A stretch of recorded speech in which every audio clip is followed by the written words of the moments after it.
Alam mo ba na ang giyera sa Middle East ay may direktang epekto sa presyo ng langis sa buong mundo? Ito ay dahil ang ilang pinakamalalaking producer ng langis ay nasa rehiyong ito, tulad ng Saudi Arabia, Iran at Iraq. Kapag may tensyon o giyera sa mga bansang ito, natatakot ang global market na maaaring maantala ang supply ng langis. Kapag kulang ang supply at mataas ang demand, tumataas ang presyo ng langis sa buong mundo. May isa pang kritikal na lugar na bantayan, ang Strait of Hormuz.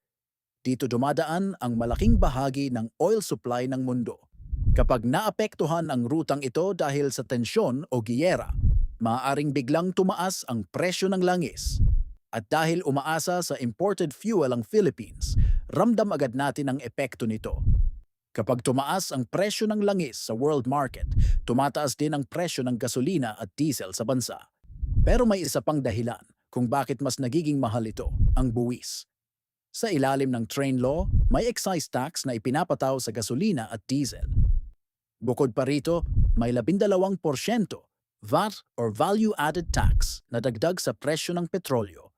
Kaya kapag tumataas ang presyo ng langis sa world market, mas lalo itong nararamdaman ng mga motorista at commuters. Kaya ano ang pwedeng gawin ng Pilipinas? Una, palakasin ang renewable energy tulad ng solar at wind power upang mabawasan ang pagdepende sa imported na langis. Pangalawa, palawakin ang paggamit ng electric vehicles at mas maayos na mass transportation. At pangatlo, maaaring pag-aralan ng gobyerno ang pansamantalang pagbabawas o suspensyon ng ilang buwis sa langis kapag may global crisis.